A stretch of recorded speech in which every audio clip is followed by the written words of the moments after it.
Y ya estamos también iniciando la grabación para empezar el curso ya, ¿verdad? Vamos a ver que se comparta bien, me van confirmando y empezamos, ¿sí? Bien, entonces estamos aquí con el curso Gestión Documental y de Archivos Institucionales. Estamos en la clase 2, ¿verdad? Les saludo una vez más la profesora Sabia Angélica Vargas Contreras, pues quien gustosa está de acompañarlos y que me acompañen además en este crecimiento mutuo. Sí, estamos hoy en la clase 2 titulada Clasificación, Registro y Organización de Documentos, ¿sí? Hemos visto pues que ya hemos tocado en la clase 1 una introducción de la gestión documental en general, hemos tocado algunos principios, hemos hablado del ciclo de vida que tiene el documento, ¿verdad? Que empieza con la creación, su captura o recepción y que termina con la disposición final de documento, es decir, donde se queda finalmente el documento o como parte de un archivo histórico o para su destrucción, porque sí, también puede darse el caso, ¿verdad? No es que decido abiertamente que este año ya no me sirven estos documentos y los destruyo, no es tan fácil decidir la destrucción de un documento. Siempre se tiene a decisión de la más alta dirección, ¿verdad? Y mediante documentos normativos que van creándose de manera interna y que también se comparten la legalidad externa, es decir, de la nación, con respecto a la gestión documental. Hemos hablado también de algunos documentos, de algunas normativas con respecto a las normas internacionales que tenemos y también a las normas peruanas, ¿verdad? Porque es donde más estamos involucrados aquí, un 50%, diría yo, de estudiantes. Entonces, y además las normativas latinoamericanas siempre tienen mucha similitud. Hoy vamos a hablar de su clasificación, ¿no? Y de la importancia que tiene el registro y la organización de documentos. Veamos. Ya, estos son los subtemas de hoy.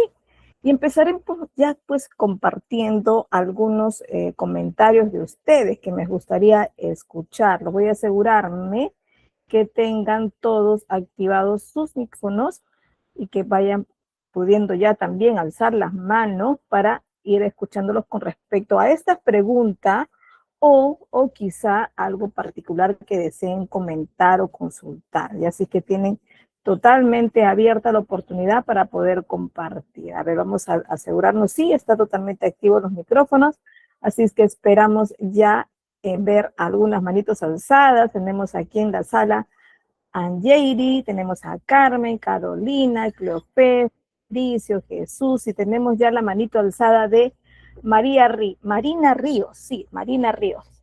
Bienvenida, Marina, te escuchamos.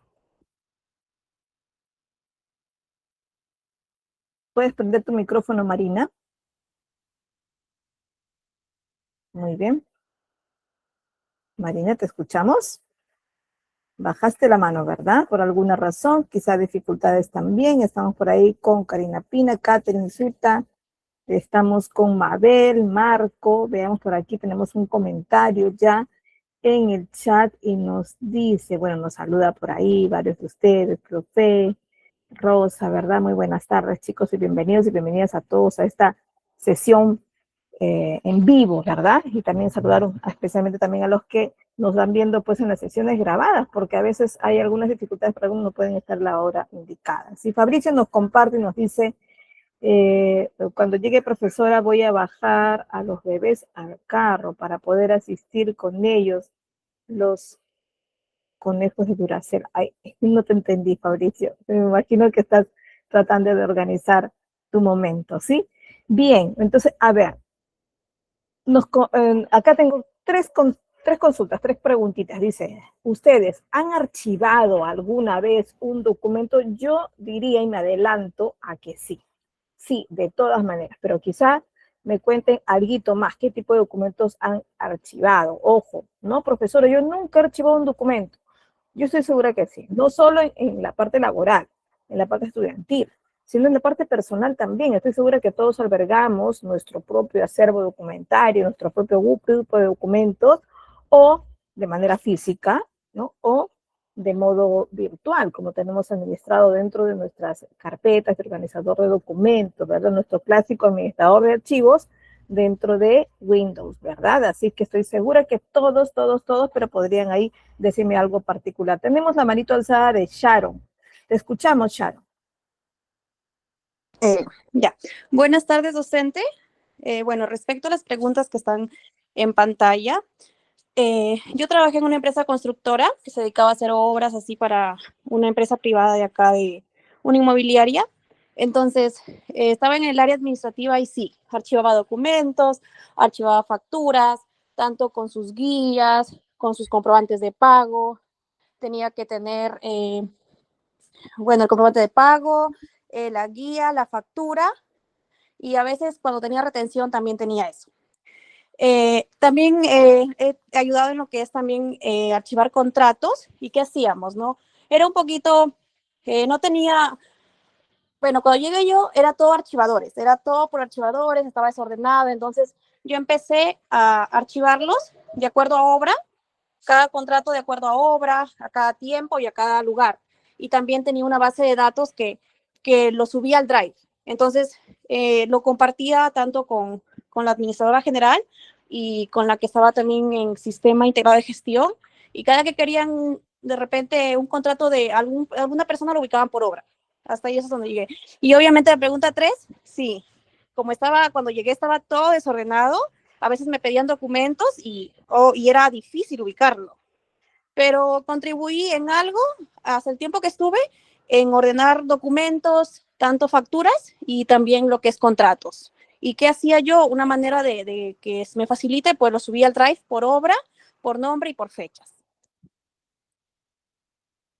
Muy bien, Sharon. Aquí se está adelantando. Pues sí, bien, Sharon, por la experiencia que has tenido, has podido ya contar con algunos criterios de clasificación, ¿no? Que siempre pues van muy de acuerdo con la funcionalidad para la empresa, ¿no? Y en este caso ella se hizo su primera clasificación por proyectos y cada uno de ellos con alguna subclasificación que al final se termina siendo cronológica, ¿no? Por fechas, me parece que era lo más funcional para ella, ¿no? Y así es, cada uno va a encontrar un criterio muy particular para su empresa. De hecho, que vamos a mencionar acá varios y ustedes en la práctica van a encontrar cómo clasificarlos, ¿no? De manera particular vamos a mencionar también algunos ejemplos de clasificación como el que ya está mencionando su compañera y por eso que les va a servir de experiencia para ver de qué manera lo aplican ustedes, ¿no? Si es que tienen también pues la facultad, no la capacidad, porque la capacidad creo que todos la tienen, pero a veces no se les permite realizar o tomar decisiones en cuanto a clasificación y cuentan ya con unos criterios hechos, ¿verdad? Pero si es que tienen la facultad de poder opinar, innovar, ayudar, pues ahí está la tarea también muy participativa que podrían tener ustedes, como la que tuvo su compañera Sharon, que tuvo esta gran oportunidad de aportar mucho, ¿verdad? Y esa es la idea, de que ustedes encuentren buenas prácticas como ejemplo, pero que lo apliquen de manera pues personalizada al lugar donde van a estar. Y estoy segura que el primer aprendizaje somos nosotros mismos, ¿no? De nuestros documentitos, de lo que podamos tener un poco de la familia, por ahí.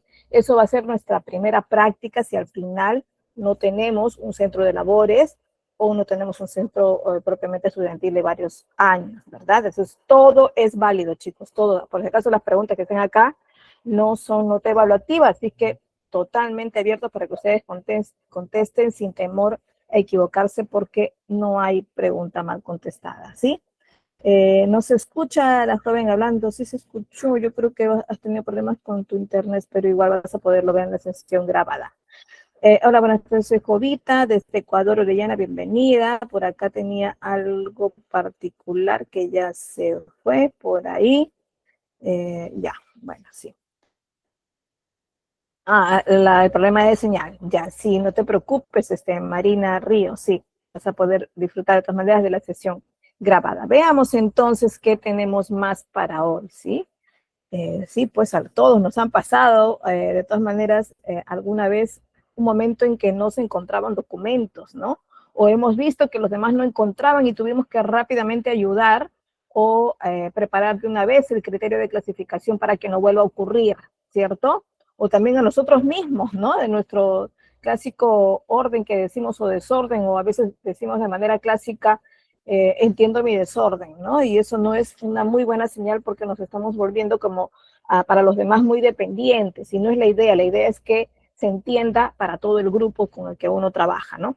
¿Dónde guardaría un contrato importante para no perderlo? ¿No? A veces pasa que en una clase me acuerdo que teníamos mucha interacción, varios me contestaron que lo ponían en su escritorio, ¿no? Entonces ahí ponían el archivo porque además lo usaban frecuentemente, en base a eso se elaboraban más contratos, les servía de formato y ponían ahí el contrato, a veces hasta escaneado y puesto ahí, ¿no? Es cierto que muchos contratos están de manera digital y están guardados mediante códigos QR y todo, pero también tenemos de manera física y guardamos por ahí el Word o el escaneado, ¿no? Ya, bueno, sí, está muy bien resguardado y bien guardado de manera física, sí. Pero a veces pasa que guardamos un documento que sí tiene las validaciones digitales y está en nuestro escritorio. Porque recién lo he firmado, lo tenemos que ejecutar ya, además lo tengo que tener a la mano para compartirlo con todos los firmantes, con todo el equipo, y lo tengo ahí. ¿Usted cree que será una buena idea ponerlo en nuestro escritorio de la laptop o de la PC? ¿Ustedes creen que qué cosa será el escritorio, no? Bueno, el escritorio es el primer tapiz que encuentro al prender mi PC, mi laptop, ¿cierto? Y ciertamente es como tenerlo, si tuviera en papel, en mi escritorio físico, ¿no? Al costadito de mis cosas, de mi portalapicero, de mi escáner, ahí lo tengo, ¿no? Pero, ¿qué pasa cuando lo tengo de manera física? Se me estropea primero, se me puede lograr, gastar las hojas, lo que fuera, o se puede perder en algún momento de tantos papeles pendientes que puedo tener en mi escritorio. Recuerde que en un escritorio solo debe haber un foldercito donde, si es que manejo documentos físicos, donde están mis pendientes. Y mis pendientes nunca se deben terminar poniendo como un folder grueso, ¿no? Siempre tiene que ir fluyendo, entrando y saliendo otros más, ¿no? Entonces eso no tiene por qué ser cargado. Entonces, ¿qué pasa si guardamos hoy un documento? En algún momento, por la movilización de documentos, pueden perderse. Bueno, esto es de manera física, pero de manera digital, en un escritorio, es súper peligroso. Si es verdaderamente importante ese documento, es un mal lugar para ponerlo. Ya me imagino que ustedes están imaginando por qué, ¿no? Quien ya seguramente conoce un poquito de tecnología, entenderán que el escritorio está vinculado totalmente con la unidad C, ¿no? Donde están los archivos de funcionalidad, ¿no? de la computadora, de la laptop, ¿no? Y estos son los primeros archivos que se dañan cuando el disco duro está dañado, cuando entra virus, etc., ¿verdad? Fácilmente borrable también, así es, son los primeros que pueden sufrir algún deterioro digital o una eliminación sin querer, ¿no? Entonces, por ahí hay que tener cuidado. Pero, profesor, es la única manera de veces que tengo de encontrar a la mano. Bueno, te recomiendo tener un acceso directo en el escritorio, pero no el archivo original, ¿no?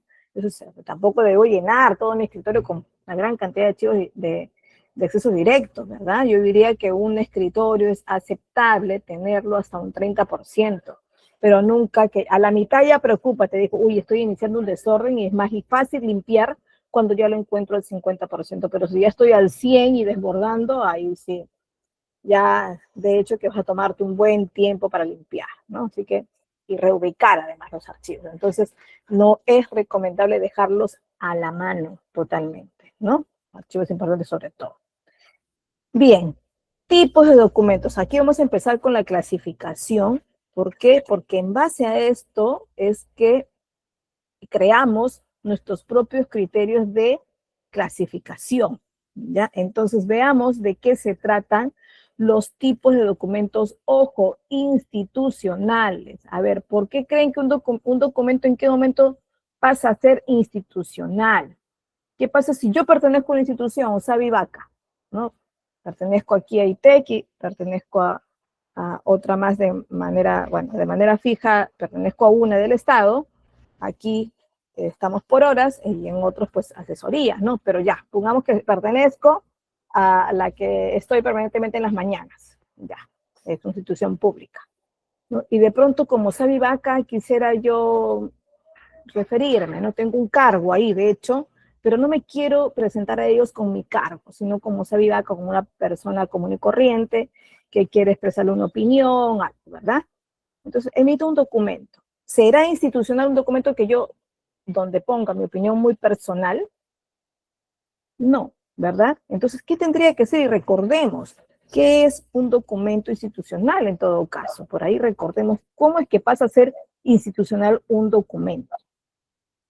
En este caso, básicamente, pueden responder en el chat, chicos, con facilidad. ¿Qué pasa?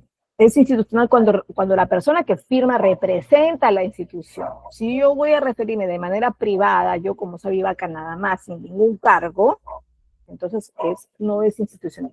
Pero ¿qué pasa cuando yo me refiero como representando con mi cargo que tengo y vinculado con la institución? Entonces, en ese caso sí será institucional, porque además me estoy presentando, estoy comentando, informando algo que va ligado a mi función, ojo, a mi función. Si va ligado a mi función, entonces será institucional, ¿verdad? Y además tiene que estar remitido con mi postfirma, que sería mi cargo, ¿verdad? No solo mi nombre y mi apellido, sino mi cargo y mi vinculación con la institución.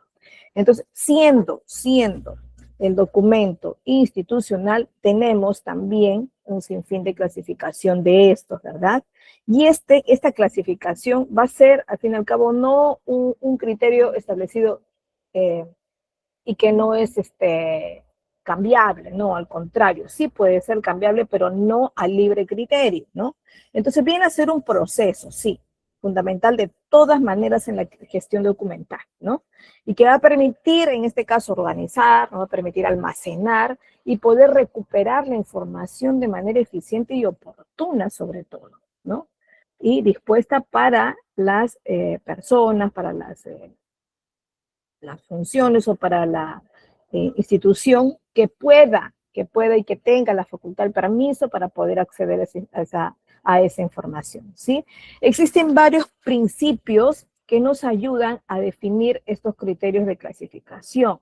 Por ejemplo, tenemos el principio de consistencia. ¿De qué se trata el principio de consistencia para la clasificación de documentos?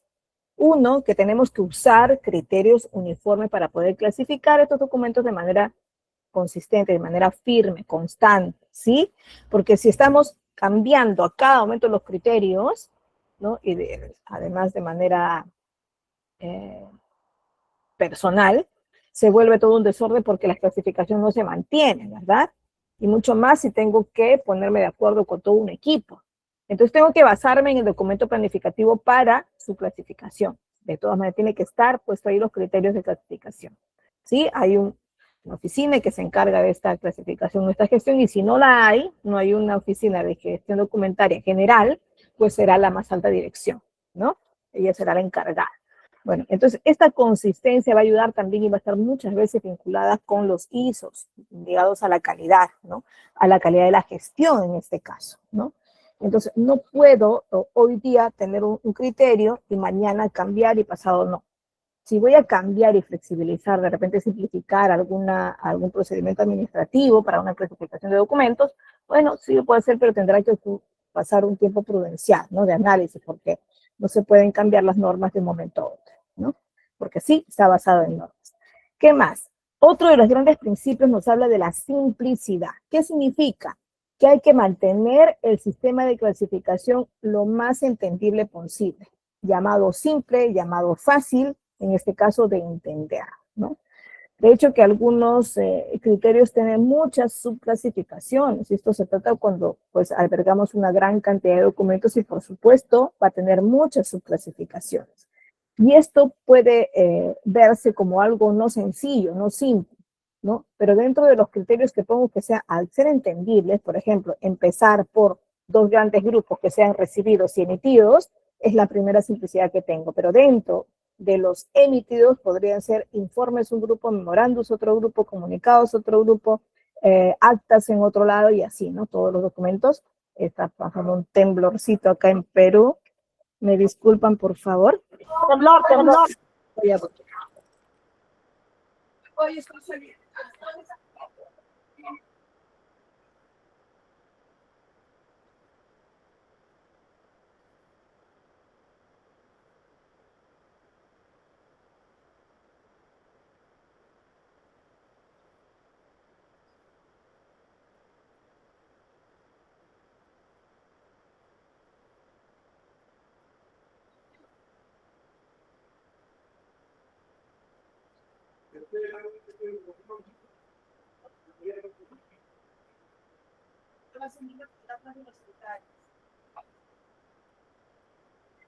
Ya estoy de regreso, chicos. Gracias por la espera.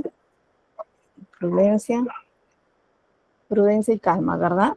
¿Estamos todos bien? En Perú hemos sentido un fuertecito temblor, pero no fue terremoto, menos mal. Bien, estamos aquí.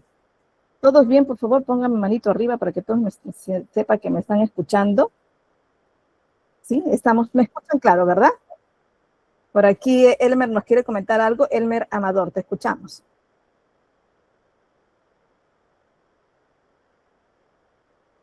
Elmer.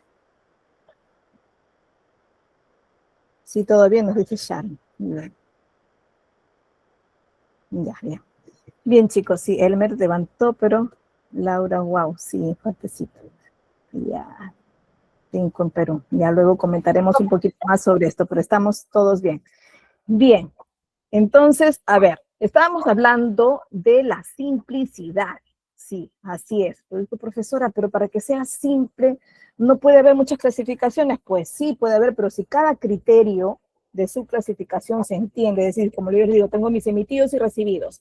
Dentro de mis emitidos están mis informes, están mis memos, ¿y cómo los ubica tan rápido? Bueno, tengo que preferir, en el caso mío, es muy recomendable tenerlo agrupados y ordenados de manera cronológica, según fechas, que va a coincidir incluso ese crecimiento de fechas con la numeración que tiene, con el número de expediente que tiene, ¿no? Nosotros acostumbramos en la gestión, siempre ponemos al final el primero emitido y vamos colocando encima los siguientes números. Es decir, puedo encontrar al final el 0020, luego el 0030 y tantos, el 0040 y tantos. Ustedes dirán, pero ¿por qué, profesora, no va el 001, 002, 003?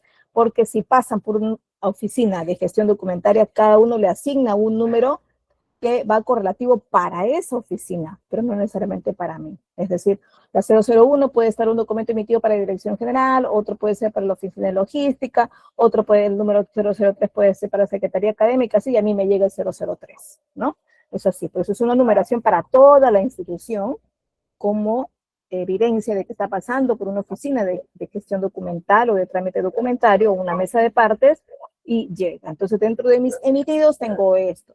Dentro de los recibidos, sí acostumbramos, porque ahí sí se vuelven muy diversos, aplicamos una función para cada uno, ¿no? Recibidos pueden ser oficios, pueden ser normativas, también directivas, pueden ser también memorándums, pueden ser informes, ¿no? Pueden ser formularios de trámite emitidos por estudiantes, ¿no? Que todos manejamos con un formato único de trámite, pero adentro se solicita diferentes cosas, ¿no? Entonces tenemos un grupo de FUD de los que solicitaron certificado, otro grupo de FUD los que solicitaron exoneración de algún asunto, otro grupo de FUD los que solicitaron constancia de egresado y así, y estos se subclasifican. Entonces, mientras está clarísimo la definición de la clasificación o el criterio, hace simple el entendimiento, ¿verdad? Entonces, de eso se trata. No significa que por hacerlo simple, solo voy a hacer 2 grupos o 3 grupos, ¿no? Lo simple hace que se entienda el criterio de clasificación. Otro de los principios es la flexibilidad. ¿De qué hablo de la flexibilidad? Me refiero a que tengo que adaptar este sistema de clasificación a las necesidades cambiantes de la organización. Es decir, que si me quedo hoy, este año, medio año, y de repente medio año ocurre algo diferente, de repente aumentó un producto para la empresa, entonces tengo que hacer una clasificación más, por eso porque se ha creado un producto, ¿verdad? Quizás se haya creado una nueva oficina, ¿no? De repente el marketing se haya subdividido, ¿no? En diferentes tipos de objetivos que pueda tener marketing puede subdividirse también, ¿no? El área de creadores de contenido, por ejemplo, ¿no? Puede ser que se creen contenidos para redes sociales, otro creen contenido para páginas web y otro, ¿verdad? Entonces, ese aumento de oficina, ese cambio de estructura también me invita a flexibilizar, a cambiar también el tipo de clasificación de documentos que va a ser dentro de un sistema, de hecho, de acuerdo a la necesidad, en este caso, de la empresa o de la institución pública o de la organización en general, ¿verdad? Entonces, de eso hablamos cuando hablamos de flexibilidad. ¿Qué pasa si contamos con un sistema de gestión documental de software, ¿verdad? Personalizado para nuestra institución, ¿no? También tiene que tener ciertas configuraciones que me permitan ampliarlo o que me permitan cambiar algunos criterios, ¿verdad? Y para esto, pues tengo que velar por la buena compra que se haga de este software y tener siempre al proveedor asesorándonos, ¿no? Y dentro del servicio de postventa que se hace también para estos programitas, se tiene esto, ¿no? Su actualización de acuerdo a la necesidad que tenga la organización. Entonces, de eso se trata, de tener flexibilidad. Pero, ¿qué pasa si es que no tengo un sistema de gestión documentaria en programa y no lo tengo personalizado así, como un sistema de gestión automático? No, sino que además lo he creado yo. Tengo mis inventarios en Excel, en base de datos, por ahí con otro tipo de programas, igual los tengo y lo hemos creado aquí, nosotros los trabajadores, ¿no? No se ha comprado nada de afuera. Bueno, será también un sistema, así tenga alguna aplicación manual, ¿no? Es decir, elaborar un Excel, elaborar alguna base de datos especial, bueno, al final termina siendo un poco manual, ¿verdad? No es que lo hago anotando, lapicero, no, sino que digito mucho, ¿no? Se digita bastante en un sistema así tengamos un Excel, tengamos una base de datos muy funcional, ¿sí? Entonces, a esto también tenemos que estar preparados, ¿no? Contar con unos buenos criterios que nos permitan en algún momento flexibilizarlo y cambiarlo, ¿sí? ¿Qué más? Necesitamos pensar en este gran principio también de relevancia. ¿Por qué? Necesitamos asegurarnos que estas categorías y subcategorías sean realmente importantes para la organización y sus actividades, que estén vinculadas con las funciones que desempeña en este caso la organización en general o en particular cada una de las oficinas, ¿verdad? Si no, pues no tendría razón de ser. Por ejemplo, si necesitamos tener un grupo de diseñadores y de repente no los tenemos dentro de la empresa, sino son free de afuera, entonces tienen conexión directa o con relaciones públicas o con marketing o con otra área, ¿no? Pero no es propiamente los trabajadores de nuestra institución, son tercerizados, ¿no? Entonces hay una clasificación diferente para esto. No los voy a poner como trabajadores de la empresa, ¿no? A ellos tampoco, porque además pueden ser muy cambiantes, ¿no? Entonces no es relevante tener esos datos dentro de nosotros, sino como proveedores, ¿no? ¿Qué más? La accesibilidad, ¿no? Si estamos involucrados en la gestión documental, es importante saber que tenemos que gestionarla de tal manera que podamos acceder a esta información, ¿no?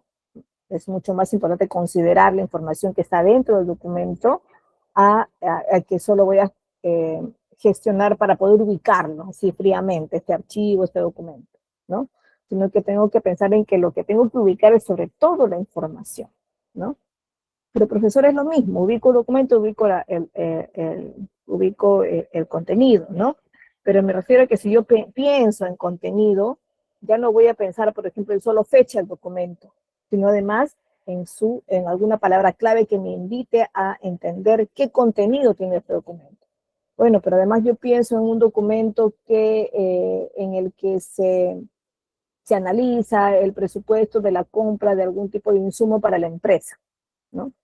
Y este puede ser que tenga un presupuesto dentro, puede ser que tenga alguna ficha técnica de lo que voy a comprar, puede ser que tenga analizada ahí la necesidad de por qué necesito comprar esta cantidad, porque quizá esté emitido por logística, ¿verdad? Entonces, si la logística reúne todos estos datos, entonces, ¿cómo lo voy a encontrar fácil? Con la palabra logística, con la palabra compra, con la palabra insumo, bueno, puedo aplicar varias de estas palabras porque en todas estas cumple la función. ¿Y cómo los coloco, profesora, todas estas palabras? Bueno, son llamadas palabras claves, ¿no? Voy a hablar de una base de datos donde tenga un espacio, una celda para poner esta información. Puedo poner todas esas palabras juntas, separadas de coma, y mi buscador me va a permitir encontrarlos, ¿verdad? Pero tiene que haber una clasificación primaria. Quizá sea de la oficina creada o la oficina final de destino también, ¿no? Entonces, esto me va a ayudar, en este caso, a poder acceder y recuperar rápido la información y el documento, ¿sí? Entonces, veamos una primera clasificación de documentos. A ver, Los criterios, ojo, existen muchos, pero aquí tenemos una base de criterios para poder clasificar. En este caso, los documentos pueden clasificarse según su naturaleza, según su finalidad, según su valor administrativo también. Acá veamos algunos ejemplos. Por ejemplo, los documentos administrativos son un tipo de clasificación, ¿sí? Los documentos administrativos. ¿Qué pasa con los documentos administrativos? Son los llamados documentos que me dicen, bueno, son los de gestión cotidiana, ¿no? Son los que me permiten la comunicación más clara y decisiones que toman entre áreas o instituciones externas, ¿no? Son los documentos clásicos administrativos, son los oficios, los memorándums, los informes, las actas y resoluciones, ¿no? Los chicos que me han ido acompañando redacción de documentos institucionales, pues hemos tocado esto, ¿no? La redacción de estos documentos administrativos. Los que no pudieron estar, pues seguramente se va a aperturar la clase en algún otro momento y van a poder estar, ¿no? ¿Qué más? Bueno, son de comunicación y cada uno tiene su función, ¿no? Cada uno de estos documentos tiene su propia estructura también, pero me sirven, por ejemplo, el oficio para poder comunicarme de manera externa con una institución, ¿no? O lo recibo yo porque una institución de afuera se comunica con la mía, ¿no? Los memorándums de uso cotidiano para poder por ahí convocar a reuniones, para hacer recordatorios, para hacer ciertas solicitudes concretas. Bueno, ¿no? Los informes tienden a ser un poco más analíticos, ¿no? Muchos de ellos son informes técnicos, ¿no? Que pueden tener una gran cantidad de contenido, una gran cantidad de páginas, ¿no? Pero los informes donde solo explico algún proceso en particular, pues no tendría por qué ser extenso, ¿verdad? Las actas y las resoluciones, siendo las resoluciones los documentos máximos de una institución, ¿no? Especialmente de una institución pública, ¿ya? ¿Qué otra clasificación tenemos? A ver, tenemos la clasificación de documentos financieros o contables, ¿no? Ya una de sus compañeras habló de documentos de pago como facturas, contratos. Bueno, contratos es otra clasificación más porque no es tan vinculado a la parte financiera y contable, sino más bien a documentos legales, ¿verdad? Pero hablo de facturas, hablo de guías de remisión, ¿verdad? Entonces, todo eso son documentos que están vinculados con la transacción, en este caso mercantil, ¿no? De venta, ¿no? Y por eso son los comprobantes de pago, ¿no? En este caso, facturas, boletas y también los estados financieros porque son resultado de todo lo que se provocó o una venta o la compra o la inversión que tuvo la institución, ¿verdad? Entonces, dentro de los documentos clasificados bajo este criterio estarían por los financieros contables, ¿no? Financieros guión contable le llamaría. Profesora, ¿y los asientos contables? Los asientos contables son una parte muy particular de un libro, ¿no? Del libro diario, por ejemplo, tiene tiene una sección donde explica un procedimiento específico, ¿no? Y a eso se le llama el asiento contable, ¿verdad? Pero no es un documento concreto, ¿no? Sino es parte de un libro, en este caso un libro contable, ¿no? Comprobantes de pago, comprobantes contables, sí, los que son de repente sustento del pago de impuestos, bueno, eso sí, son documentos concretos, ¿verdad? Al decirle documentos concretos no me refiero tampoco a documentos que son físicos, ¿no? Hoy tenemos mucha digitalización, documentos electrónicos dentro de los comprobantes de pago también, ¿no? Inclusive los recibos por honorarios, la factura, las boletas, todos estos son documentos netamente de venta, ¿verdad? Entonces, estos son los documentos que me refiero yo y que son concretos en el sentido de que sí, los vemos y tienen cierta estructura también, ¿no? Entonces, a este grupo llamamos documentos financieros contables, ¿verdad? Dentro de ellos. Los estados financieros sí son documentos que a manera de reporte tiene el área contable que hacer, ¿verdad? Esta de ganancias y pérdidas y otros más que sí se necesitan como reporte para la toma de decisiones y necesitamos tenerlos clasificados para poder contar con ellos con validez para que se lo tenga siempre disponible, en este caso cuando lo solicite alguna alta dirección que necesite tomar decisiones en base a estos documentos, en base a estos datos que puedan haber arrojado estos documentos contables, ¿verdad? Otro grupo de documentos son los documentos legales, ¿no? Y ahí están, que son los contratos, los convenios, los reglamentos, las escrituras. Entonces ya podría con esto hasta ahí decir que mi clasificación de documentos pueden ser administrativos, pueden ser financieros contables en otro grupo y en otros documentos legales, ¿no? Nosotros tenemos incluso un archivador especial donde tenemos todas las normativas legales ligadas a la función que tiene en este caso un instituto que es tecnológico, ¿no? Público. O sea, hay una gran cantidad de documentación, lo tenemos clasificada por fechas, por temas, para su ubicación, inclusive algunos que ya están, que ya no están vigentes, se ponen otra carpetita y diciendo que ya perdieron vigencia, ¿no? O fueron por ahí ya actualizados con otro, ¿no? Con otro documento más, con otra normativa legal más. Entonces tenemos por ahí nuestra agrupación de documentos que son totalmente vigentes, ¿no? ¿Y quién revisa cuál es vigente, cuál ya pasó, ya fue obsoleto? Bueno, ahí por ahí, de todas maneras, cada uno en su gestión, en su oficina, tiene albergado los que están vinculados a ellos, ¿no? Entonces, sí, los documentos legales requieren una clasificación aparte. Puedo decir, ya, todos estos son mis documentos legales, pero los voy a subdividir, porque tengo contratos, tengo convenios, tengo reglamentos, tengo escrituras y otros más, ¿sí? Entonces puedo también subclasificarlo de esa manera. ¿Qué otros tengo? Tengo documentos técnicos también, puede ser. No digo que todas las instituciones tengan documentos técnicos, pero es otra clasificación. En ellos pueden estar, por ejemplo, los planos, ¿no? A veces se necesita guardar y custodiar estos planos, ¿no? Manuales también. Ustedes dirán, pero los manuales son legales. No, los manuales son consecuencia de tener una normativa legal, ¿no? El manual te explica más al detalle el procedimiento, ¿no? Sin mencionarte a cada momento la ley dice, la ley dice, la ley dice, sí, sino que ya está basado en una normativa y te dice tal cual mediante infografías, mediante tablas, mediante explicaciones más claras y concretas cuál es el procedimiento para tal o cual proceso, ¿verdad? ¿Qué más? Especificaciones por ahí técnicas de algunos insumos, de algunos de repente maquinaria o herramienta, ¿no? Que siempre vienen con sus fichas técnicas que nos van a ayudar ahí a entender cuál es la configuración o de qué se trata o qué facultades tiene alguna nueva máquina, ¿no? Que a veces al comienzo cuando se compra no se utiliza todo, ¿no? Y conforme va pasando el tiempo del uso, entonces vas descubriendo qué otras ventajas tiene, ¿no? Y las especificaciones técnicas son las que nos van a ayudar, ¿no?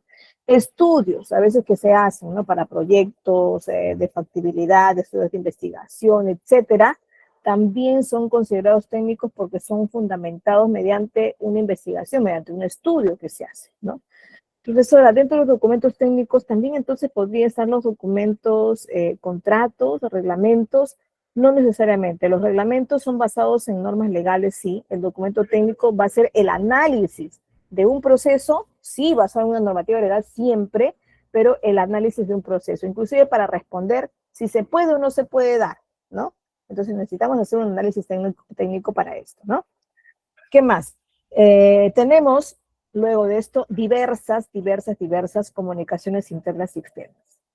Entre ellos, los que no son considerados como oficio, memorándum, ¿no? Que son netamente administrativos y son documentos también concretos que se toman como formales, pero a veces no tenemos la formalidad hasta ahorita, bueno, muchas instituciones no, que sean aceptadas las comunicaciones internas y externas mediante correos electrónicos, ¿no? O correspondencia ahí llamada también electrónica.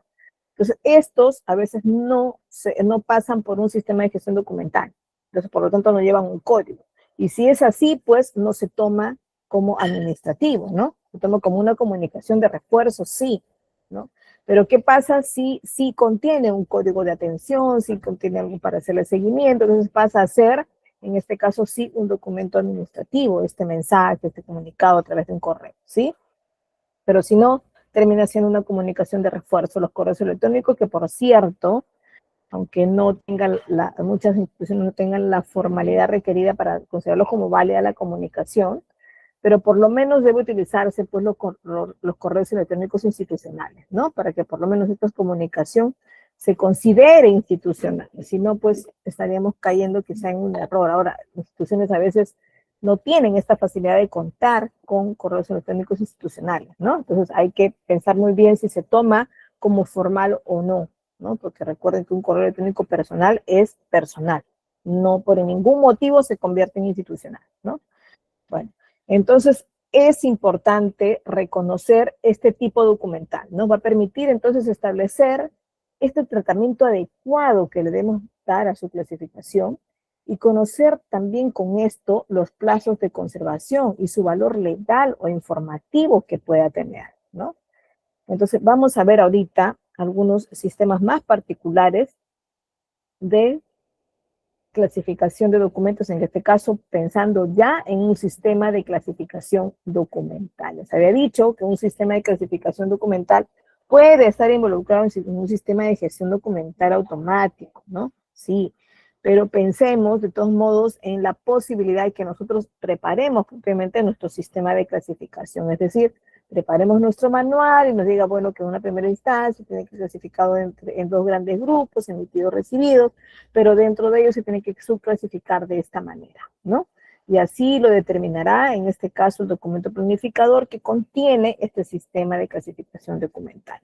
La clasificación, entonces, va a consistir, de todas maneras, en agrupar, ¿cierto? En agrupar documentos de acuerdo a un criterio lógico y a un criterio uniforme, en este caso, ¿no? ¿Cuáles son los principales sistemas? Aunque ya lo hemos visto por aquí, pero o sea, lo hemos visto a grosso modo, pero vamos a reforzar. Hay diferentes sistemas de clasificación. Uno de los métodos más grandes de clasificación es alfabético, ¿cierto? Siempre cuando ya entramos a una subclasificación, decidimos en ese momento subclasificarlo de manera alfabética o de manera cronológica o de manera numérica de acuerdo al número de documento, ¿no?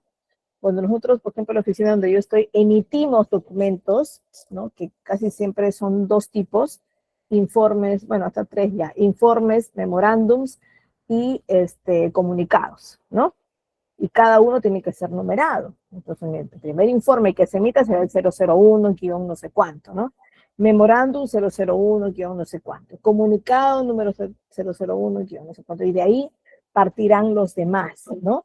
Entonces, cuando los agrupo y los guardo, ¿no? Los tengo que clasificar mi cargo en este caso, los tengo que clasificarlo de manera, no me conviene alfabética, ¿no?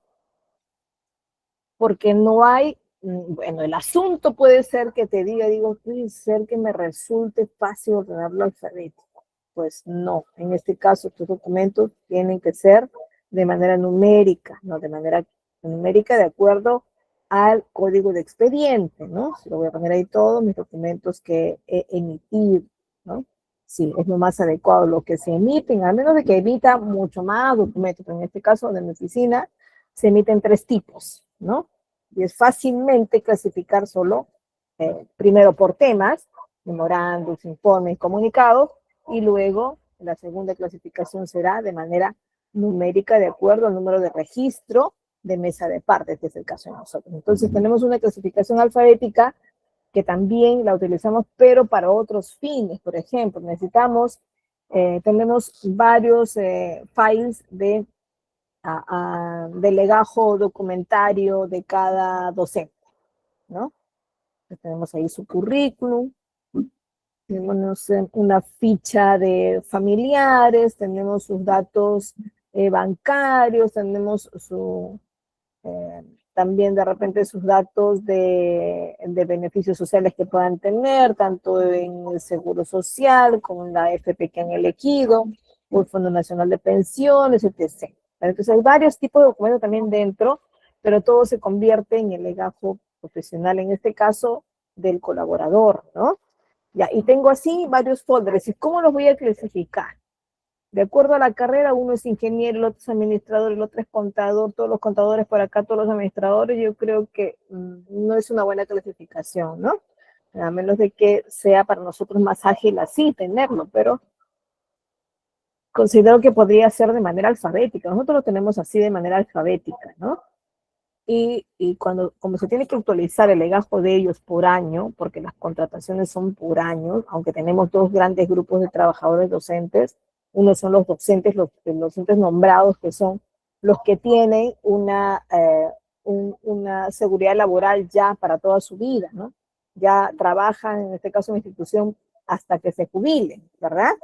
Entonces, ellos sí puede ser un grupo de nombrados y otro grupo de trabajadores con tiempo definido. Bueno, los nombrados estarán en forma alfabética y ya está, ¿no? Y los otros pues estarán en forma alfabética, pero sí por años, porque ellos solo se definen año a año, porque acaban su contrato el 31 de diciembre. Entonces, por ahí habrá como una doble clasificación, sí, ¿no?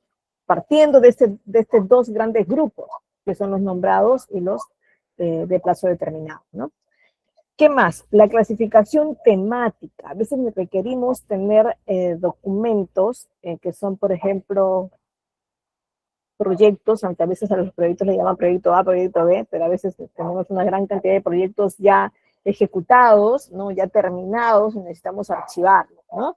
Y bueno, ahí podemos clasificarlo por temas, ¿no? Uno puede ser proyectos de infraestructura, otro puede ser proyectos de salud, otros pueden ser proyectos de programas sociales, etcétera, ¿no? Entonces, estos temas sí me ayudan a agruparlo. Y dentro de ellos, pues, podrán estar por años o por lo que fuera, ¿no?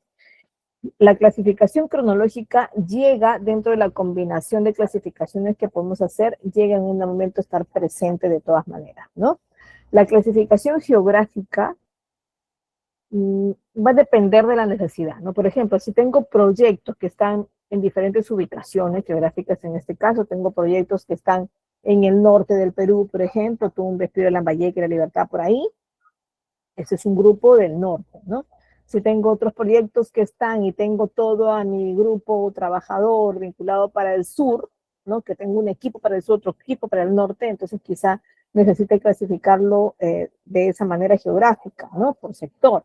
Y del sur, de repente, del Perú, que los proyectos se desarrollan en Arequipa, Moquegua, Tacna, Puno, ¿no? Que también lo puedo considerar como el sur, ¿cierto? Entonces también puede estar de esa manera geográfica, ¿no?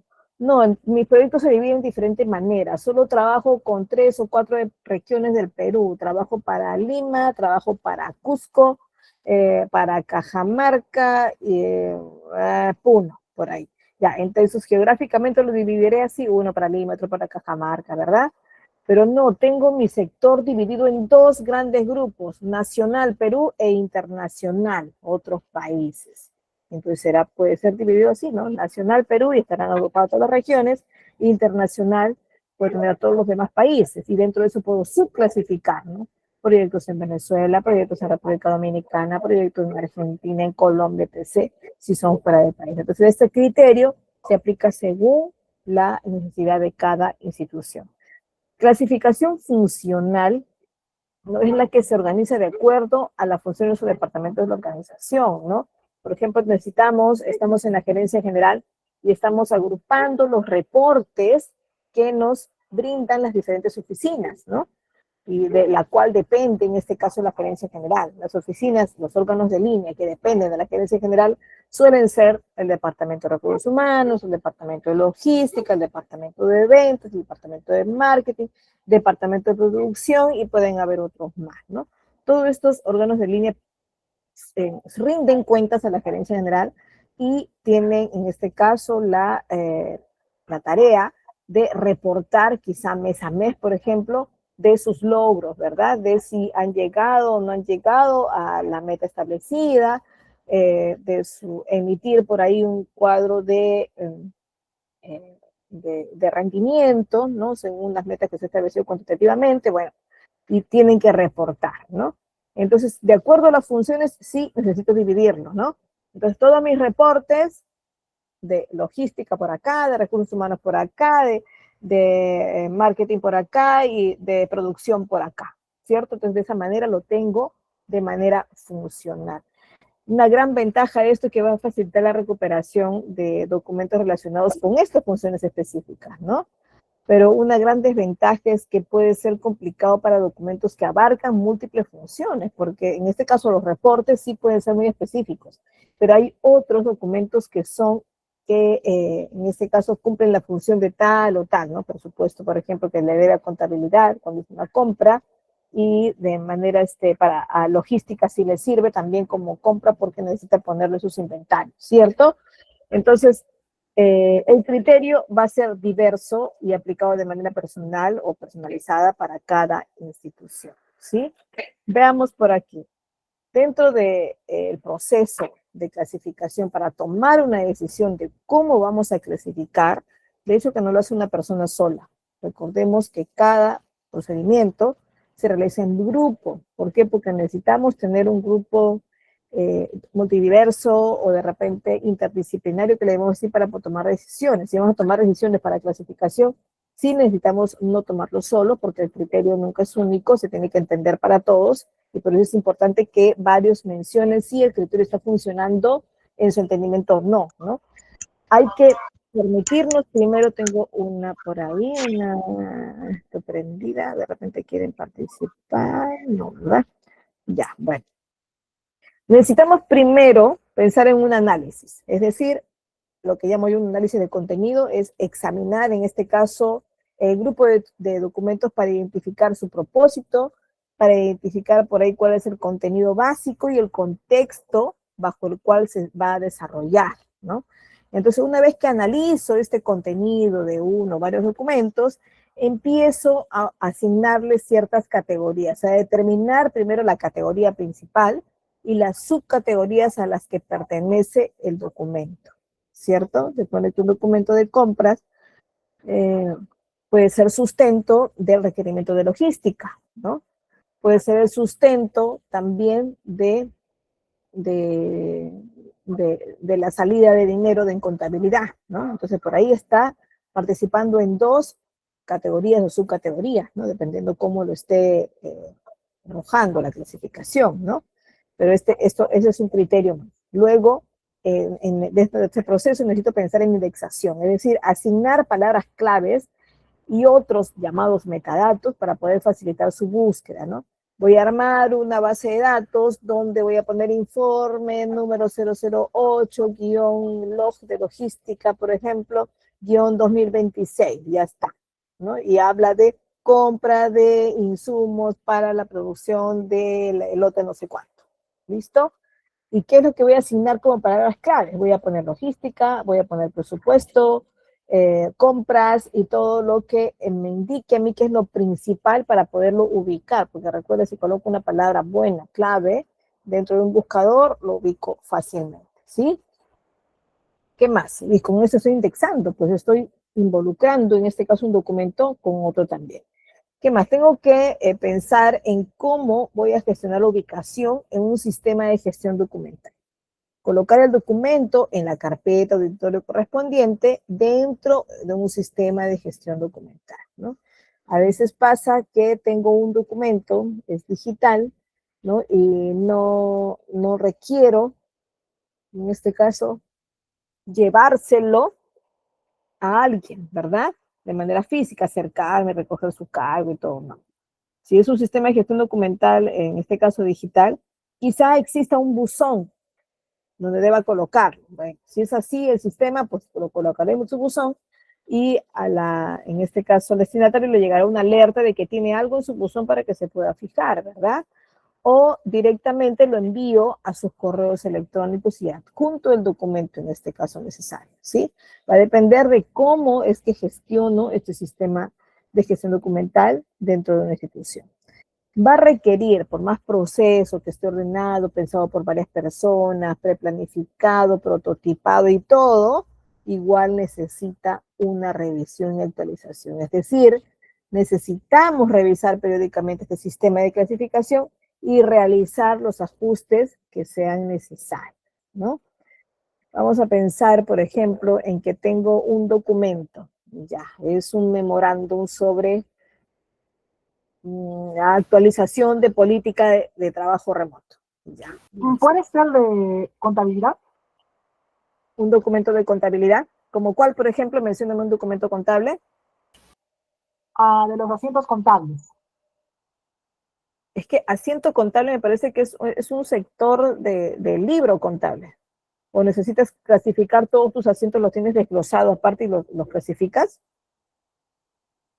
Yo creo que el asiento contable es una parte de un libro contable. Vamos a pensar que quieres de repente clasificar tus boletas de pago, algo así, o contratos de compra. contratos de compra, quizá, ¿no? Vamos a pensar en un documento como este. O un reporte, ya, porque me imagino que quieres relacionarlo con recinto contable, ¿no?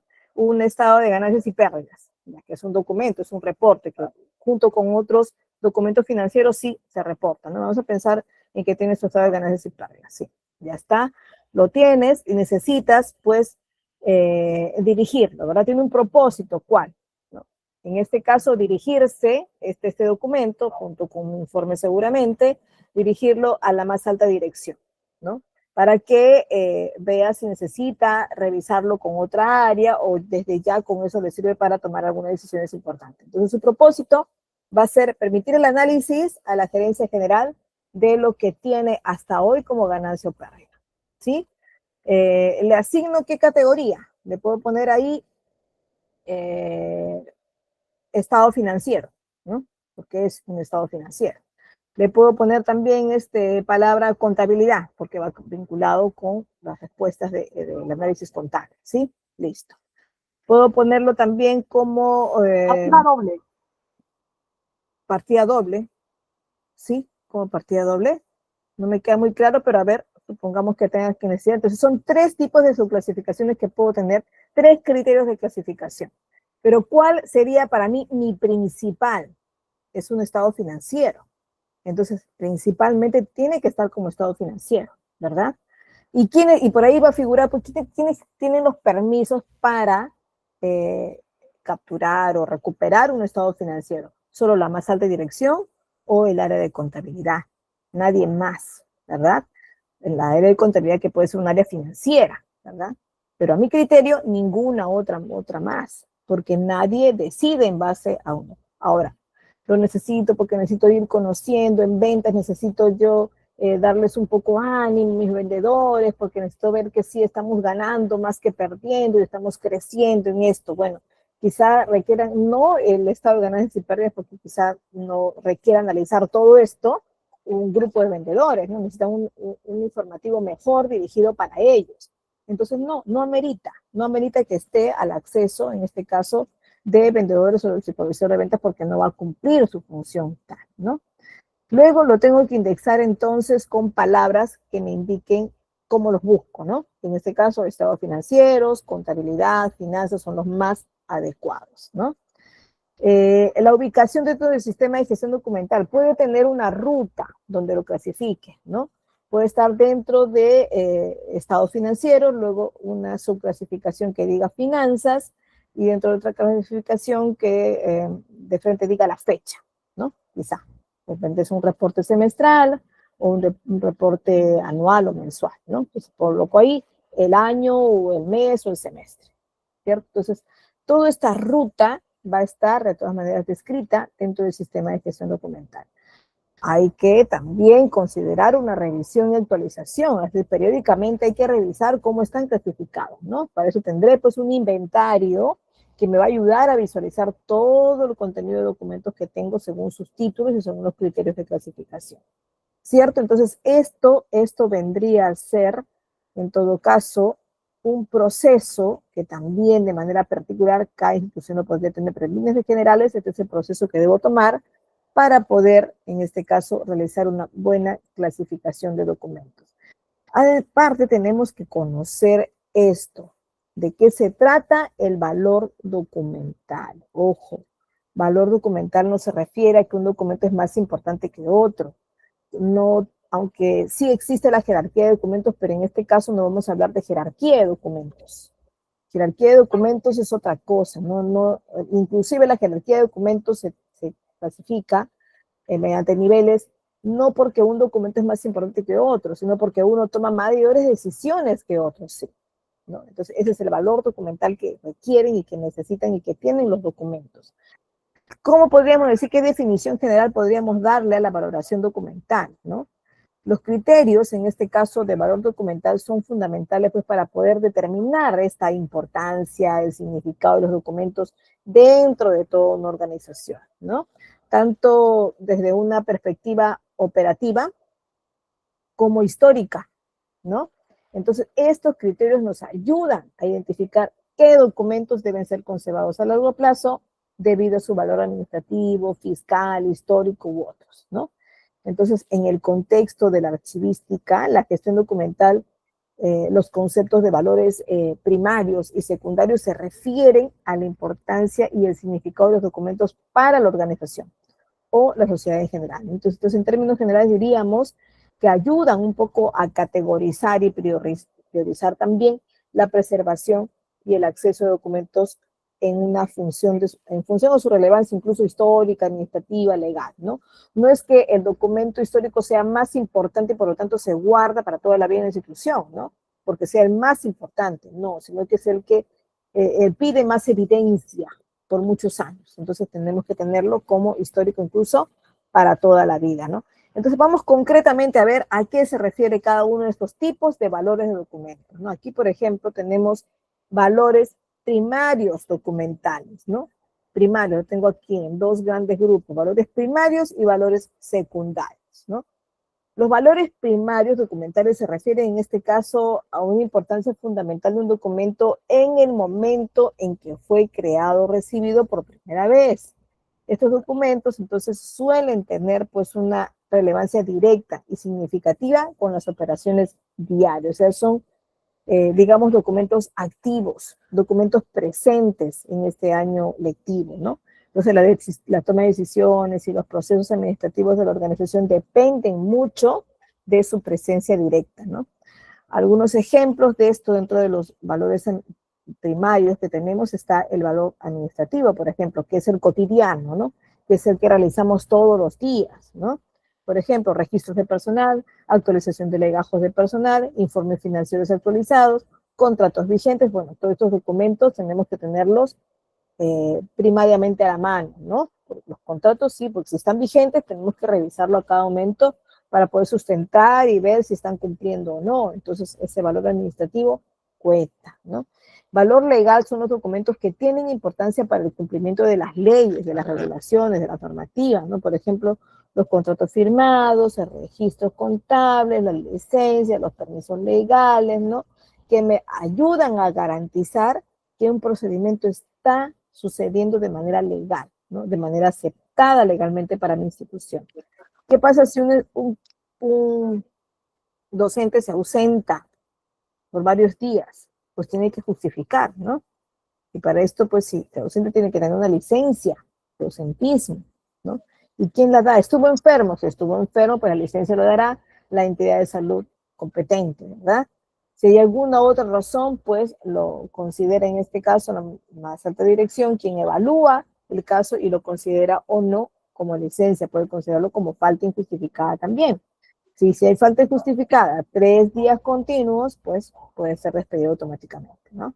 Entonces, este valor legal es el que requerimos tener para los documentos de importancia, en este caso, en cumplimiento de las normativas, ¿no? Los registros contables, las licencias y permisos legales también. El valor técnico, ¿a qué se refiere el valor técnico de un documento? Se refiere a su utilidad y relevancia, en este caso una relevancia, digamos, desde una perspectiva técnica o tecnológica, ¿no? Porque estamos hablando del valor técnico que tiene. Los documentos técnicos, informes técnicos, por ejemplo, que analizan cada proceso comparando con la normativa en su cumplimiento, entonces dice que técnicamente sí se puede cumplir, técnicamente sí es posible este proceso, ¿no? Porque analiza el porqué de ese procedimiento. ¿No tenemos por aquí un micrófono prendido? No, ¿verdad? Ya, listo. ¿Qué más? El valor contable, ¿no? Se refiere en este caso a su importancia dentro del contexto financiero y contable, ¿no? En este caso de toda la organización. Está relacionado con la información financiera que el documento contiene, cómo es esa información afecta pues a los registros contables y también a la presentación de informes financieros de la empresa. Entonces, todos estos documentos, que son los estados financieros, por ejemplo, son de vital importancia para la toma de decisiones en la más alta dirección, ¿no? El valor fiscal son documentos necesarios para la presentación de impuestos, para la evidencia ante auditorías fiscales, por ejemplo, las declaraciones de impuestos, las facturas, los recibos de compra. El IGB. El IGB está contenido dentro de un documento de comprobante de pago que me sustenta a mí su pago o no, ¿no? En este caso, del que compró.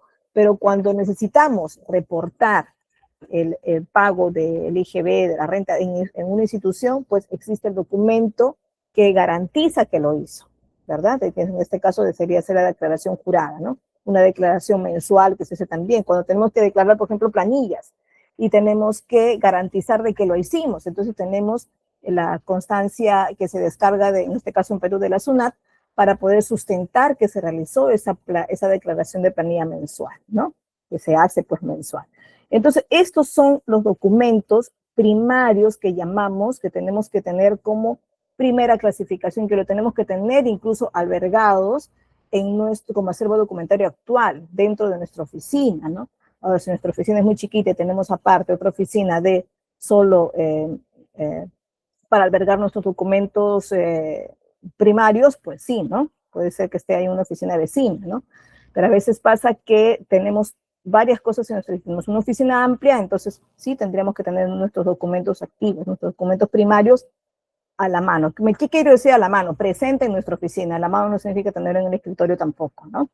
Pero ¿qué pasa con otro tipo de documentos que son aquí, que estoy mencionando, los de valores secundarios, ¿no? Los de valores secundarios son los que no necesariamente los tengo dentro de mi oficina. Si tengo una oficina amplia, bueno, puede ser que sí, los tenga ahí, ¿no? Si puedo albergarlos ahí, pero ya necesito tenerlos de repente en armarios diferentes, que no estén tan cerca a su agilidad de uso, que tenga de manera permanente, ¿no? O pueden estar dentro de una oficina aparte, que puede ser un archivo institucional, ¿verdad? Y para esto, pues, tengo que referirme y llevarlo ahí, no, toma, guárdamelo, ¿no? Sino a través de un informe, pues digo que se archive esto porque perdió valor primario y tiene ahora un valor secundario, y por lo tanto solicito se albergue en el archivo general del institucional, ¿no? Y mantendrá sus códigos, mantendrá su valor, en este caso también clasificado, y podré informar, pues, si va a tener un valor histórico, o va a tener un valor cultural, un valor informativo o valor testimonial, ¿no? Y para que también permita una clasificación dentro de ese archivo institucional, ¿verdad? El del valor histórico, por ejemplo, son los documentos que proporcionan información sobre la historia de la organización y su evolución tanto de las políticas y de las prácticas de los eventos significativos en su desarrollo, ¿no? A veces tenemos eventos históricos de aniversario. Ustedes dirán, sí, pero se va a anotar ahí o tener guardado las fotos de los que estuvieron participando en el evento, en la fiesta y en todo lo demás. Sí, porque todos estos son protocolares también, ¿no? Son evidencia de que sí hubo, por ejemplo, una premiación, de que sí hubo la presencia de ciertos directivos, que hubo un resumen de actividades del año, ¿no? Entonces termina siendo protocolar informativo para tenerlo de evidencia en otros años, ¿no? De que se realizó. Y muchos de estos eventos son incluso de obligación legal de su realización, ¿no? Si no, pues no se toma como realizada el evento, ¿no? Y se pide que se realice porque se pide que dentro del evento se realicen actividades protocolares como son premiaciones, ¿no? También. Inclusive invitación a ciertos organismos del Estado, incluso para que ratifiquen sus convenios, que ya lo tienen vencido quizá, o que van a en ese momento tener nuevos convenios, ¿no? Entonces esto es importante para poder tener la vinculación siempre activa con instituciones que están vinculadas con su actividad, ¿no? ¿Qué más? Las de valor cultural. ¿A qué se refiere las de valor cultural? Son documentos que reflejan, en este caso, aspectos de tradiciones, aspectos de cambios sociales, dentro de una comunidad o una sociedad que pertenece a la organización, ¿no? Terminan siendo a veces documentos que son escritos antiguos y que nos sirven de evidencia ahora, ¿no? Y que tenemos en las bibliotecas incluso, que ustedes sabrán que la escritura existió hace muchos años, pero no se escribía como ahora, y que vamos a contar la historia y el suceso tal, sino que se escribía a manera de tradiciones, a manera de cuentos, a manera de experiencias propias, ¿no? Que se fueron pasando de generación en generación también, y escritos en su momento a veces tardío, o sea, después del suceso, ¿no? y eso nos ha servido de todas maneras para que sean parte de evidencia de la cultura antigua y que ahora se toma como históricas, ¿no? Otras son de valor informativo, son documentos que contienen en este caso datos únicos, estudios detallados, análisis profundo o información relevante que puedan ser de interés para una investigación académica, ¿no? Científica o política o pública también, ¿no? ¿Qué pasa con las instituciones educativas? Por ejemplo, tienen unidades de investigación, ¿no? E innovación también. Pero para la investigación se tienen autorizados ciertos procedimientos, ¿no? Hay formatos de la presentación de una investigación, de ciertos proyectos. Entonces, se presentan y tiene que ser resguardado por cada unidad de investigación, ¿no? Las tesis, por ejemplo, ¿no? Hoy en el Perú, por ejemplo, tenemos las plataformas de Concitec donde se guardan estas informaciones de investigación aceptadas o sustentadas para una tesis, por ejemplo, ¿no? Cada institución también universitaria, por ejemplo, tiene sus propios repositorios, ¿no? Y las instituciones que son un poco más chicas, como tecnológicos, también tienen su propia biblioteca, sus propias evidencias digitales de estas investigaciones, ¿no? Entonces también cumplen un valor informativo de varios años, ¿no? Porque las investigaciones pueden actualizarse también año tras año. ¿Qué más? Tenemos también algunas de valor testimonial, documentos que representan por ahí alguna experiencia personal, pero que tiene que ver con la institución, a una experiencia colectiva también entre individuos, grupos de organización internos o externos, pero que se vinculan, como testimonios, entrevistas o narrativas, ¿no? A veces se tiene por ahí alguna reunión particular con algún grupo de ciudadanos o con el sindicato, por ejemplo, y necesitamos evidenciar lo que sucedió ahí. Entonces guardamos por ahí esos documentos que tienen este valor testimonial, ¿no? Pueden ser incluso acompañados de audios, acompañados de videos, acompañados por ahí de fotografías, ¿no? Que nos ayude a evidenciar el testimonio del proceso que estamos queriendo por ahí demostrar que se realizó, ¿no?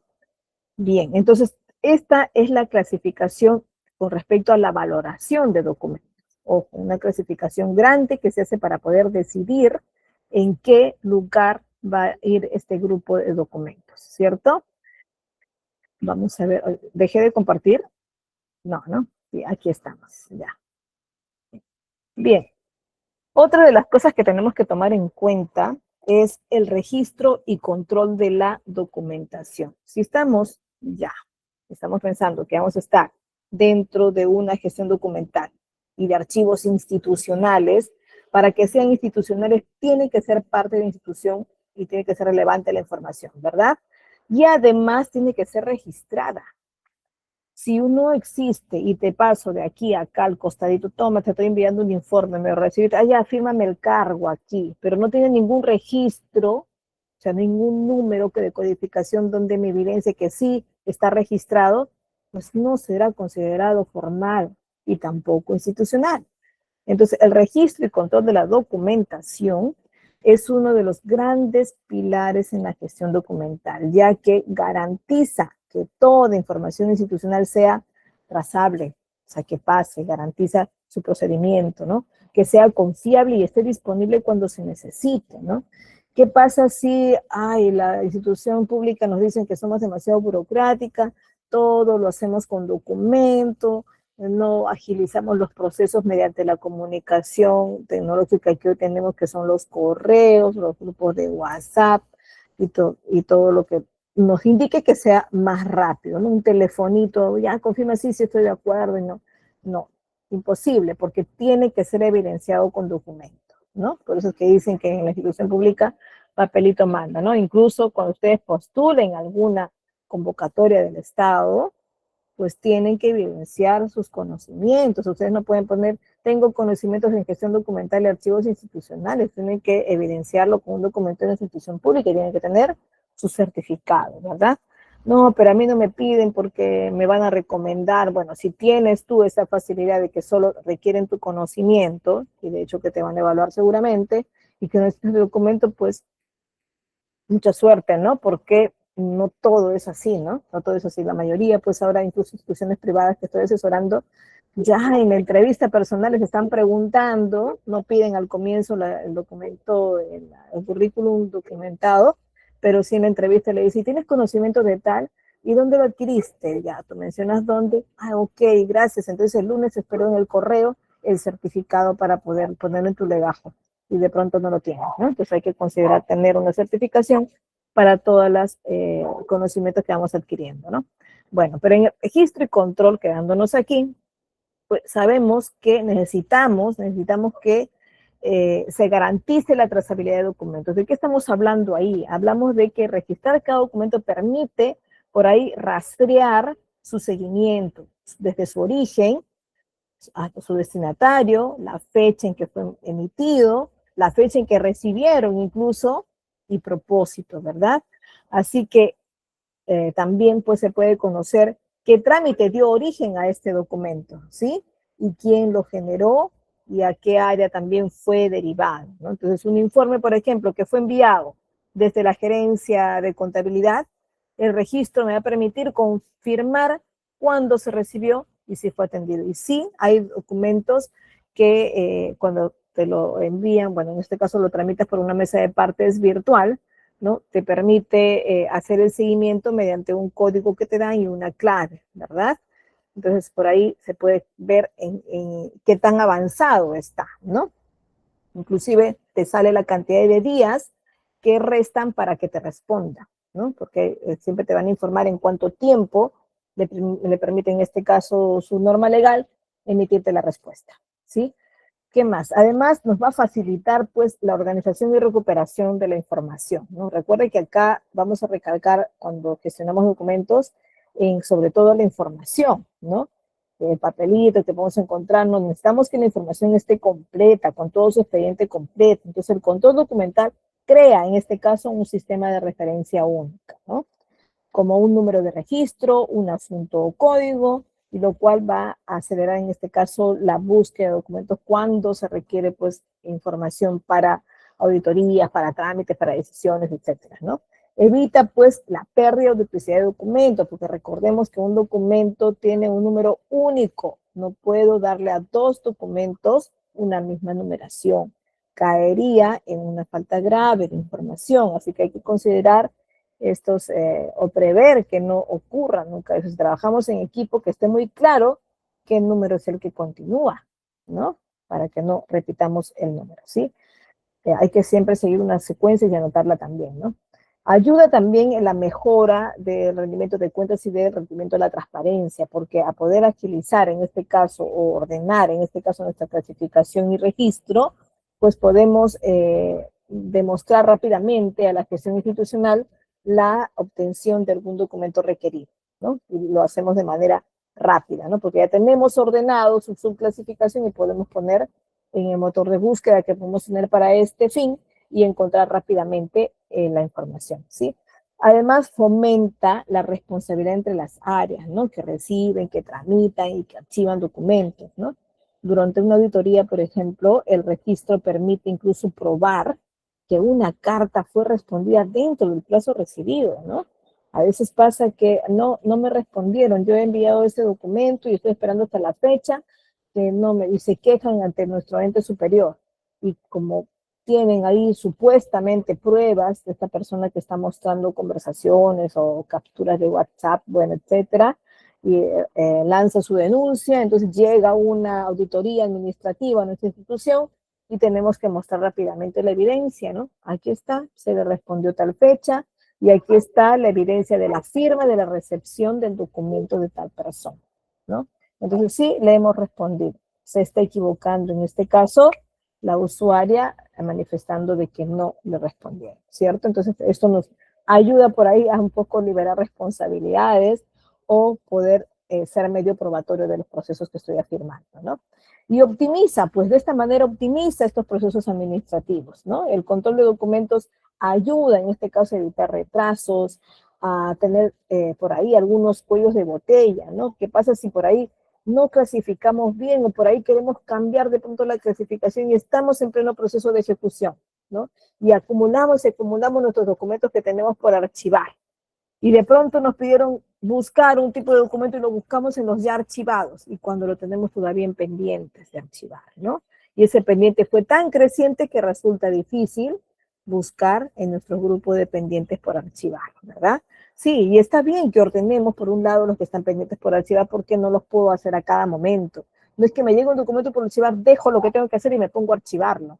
No, tengo que organizar mi día, en qué momento me dedico a archivar archivos, en qué momento hago llamadas telefónicas, en qué momento gestiono con alguna coordinación para alguna actividad nueva, bueno, reuniones de equipo, etc. Siempre vamos a tener momentos de multitareas, pero tenemos que organizar nuestro tiempo para poder optimizar esos y evitar estos grandes cuellos de botellas que no me van a permitir ordenar, en este caso, esto que son importantes los documentos presentes en mi oficina, ¿verdad? Y sirve también de soporte de gestión digital y la modernización institucional, ¿no? Claro que nos agilizaría mucho más un sistema personalizado de gestión de documentos electrónicos también. Sí, por ejemplo, en mi institución no tenemos autorizado todavía la utilización de sistema digital con firmas digitales y por lo tanto todavía no tenemos autorizado la emisión de un documento digital porque varios de nosotros ya tienen algún tipo de firma digital, pero algunos no, ¿no? Inclusive se está trabajando con RENIEC para que ya pues la gran mayoría de directivos sobre todo cuenten con su DNI electrónico, que es donde se vincula la firma electrónica, ¿no? Entonces, registrar y controlar la documentación es asegurar la memoria institucional, ¿no? Es asegurar el rendimiento de cuentas, asegurar también el cumplimiento con la transparencia y la eficiencia administrativa, pues, ¿no? Ahora, para registrar, ojo, para registrar necesitamos primero recepcionar, ¿no? Bueno, está clarísimo, pero vamos a recalcarlo. Recepcionar el documento, se recibe físico o digitalmente. Luego hay que hacer la anotación de qué registro corresponde, según la asignación del número, fecha, de remitente, destinatario y lo demás. Luego hacemos la distribución, ¿verdad? Hablábamos de buzones electrónicos o de enviarlos al correo electrónico o de permitir, si es que es de manera física, permitir el recojo del documento, ¿no? Luego hay que pensar en el seguimiento, que permita tener un seguimiento, que el usuario pueda hacer el seguimiento del trámite, ¿no? Y al final considerar, pues, el momento del archivo, en qué momento ya se guarda y se cumple la clasificación, en este caso, preestablecida. Dentro de los instrumentos de registro, existe el llamado, pues, libro de registro de correspondencia, ¿no? Si tenemos un sistema de gestión documental automático con programa o como software, pues este mismo nos sirve ya como libro de registro. Podemos no llenar particularmente un libro, sino que conforme vayamos registrando cada documento, vaya llegando cada documento, se registra automáticamente en el libro, ¿verdad? Y podemos incluso tener un reporte de documentos emitidos a producción, documentos emitidos a logística, documentos emitidos a marketing, y sacamos inmediatamente el reporte, ¿verdad? Los formatos digitales, en este caso con los que puede contar una institución, puede ser, en institución pública utilizamos, por ejemplo, mucho el SIGA, utilizamos la mesa de partes virtual, a nivel empresarial también se utiliza mucho la intranet, a través del cual circulan los documentos institucionales, ¿no? O los clásicos, pues, sistemas de gestión documental, quien se encarga de recibir y enviar, ¿verdad? Entonces, hay una hoja de trámite que se tiene muy particular al sistema, en este caso las instituciones públicas. Tenemos un formato único de trámite, ¿no? Para los usuarios externos, sobre todo, ¿no? Para los usuarios internos, que son los trabajadores, pues emiten informes o memorandos, en este caso institucionales, ¿no? Pero si tengo un usuario de afuera, pues le vendo este formulario único de trámite, que es una hoja de trámite de control, bueno, ahí, y emite su pedido, ¿no? Y se registra dentro del libro, y se registra también, puede ser dentro de una hoja de control de documentos, ¿no? Entonces, todo esto nos va a permitir conocer, pues, en qué estado se encuentra el documento, si su responsable lo recibió o no lo recibió, ¿no? Ahora, para organizar los archivos, bueno, sí tengo que tener primero bien pensado en si lo voy a tener organizado solo de manera física, solo de manera digital o binaria, ¿verdad? En el caso de nosotros hacemos la binaria porque todavía tenemos documentación física, ¿verdad? ¿Qué instrumentos? Porque vamos a utilizar un cuadro de clasificación documental y una tabla de retención documental. ¿Qué nos permite cada uno? Un cuadro nos va a permitir, en este caso, tener todo nuestro inventario de documentos que tenemos, cada uno con algún código especial de serie, un nombre también clasificativo, y por ahí los nombres de los documentos específicos, ¿verdad? Entonces ese es un cuadro ejemplo, de hecho que es solo la primera parte, donde comienzo ya a poner la clasificación de documentos. ¿De qué se trata la tabla de retención documental? La tabla de retención documental es un instrumento archivístico que establece en este caso los plazos en los que se va a encontrar retenido y en qué momento va a pasar a una disposición final un documento. En este caso, básicamente tiene que tener pues el nombre del documento, el área responsable, en este caso, el tipo de archivo de gestión, es decir, cuánto tiempo, el tiempo de archivo, perdón, de gestión, cuánto tiempo va a estar gestionando, moviéndose como archivo activo. En este caso, un oficio se considera 2 años, como base, puede ser dependiendo de la institución, y como en el archivo central puede estar otros 3 años más, y en la disposición final estará como conservación histórica, ¿no? Boletas de pago, en este caso recursos humanos, 5 años de tiempo de gestión, 5 años más en el archivo central y de ahí se elimina. No tenemos mayor obligación de tenerlo más de 10 años, es decir, en algunos casos incluso se tiene de manera obligatoria 5 años, ¿no? Y de ahí pues eliminación física, y acá faltaría poner si fue eliminación física o eliminación digital, ¿no? La digital nunca se elimina, en cambio la física sí, podríamos eliminarla, pero pasar a una digitalización, ¿no? Igual los contratos, ¿no? También va a tener un cierto tiempo y de ahí, en este caso, se está poniendo como una conservación permanente, ¿verdad? Las tablas, las etapas de la elaboración, porque necesitamos pensar también en un flujo de la elaboración de estas tablas, requieren una planificación previa, pues, ¿no? Luego hay que elaborar estos grandes inventarios de clasificación, determinar por ahí cuáles son los plazos que se hacen, en este caso, por las personas jerárquicas, y luego se hace ya el desarrollo y la implementación, y luego, como todo procedimiento, se hace un monitoreo y siempre una revisión para su identificación, ¿sí? Aquí tenemos ejemplos, en este caso, de una tabla de retención documental con sus partes principales. Tenemos una parte donde hay la identificación, luego los plazos de retención y su disposición final, ¿verdad? Entonces, por aquí les dejo una actividad, pero ya está aquí la respuesta, así que las pueden repasar. Este material va a estar disponible para ustedes. De hecho, creo que ya está disponible en su plataforma. Bien, entonces hemos terminado con esta segunda clase, ¿sí? De clasificación, registro y organización de documentos. Y nos vamos a ver, pues, en la sesión 3, en la clase 3, el día sábado, con archivo institucional, es verdad, ya no documento nada más, sino como archivo institucional y su gestión, ¿ya? Así que nos vemos en la siguiente clase, chicos. Gracias por su participación. Nos vemos hasta el día sábado. Que les vaya muy bien. Hasta luego.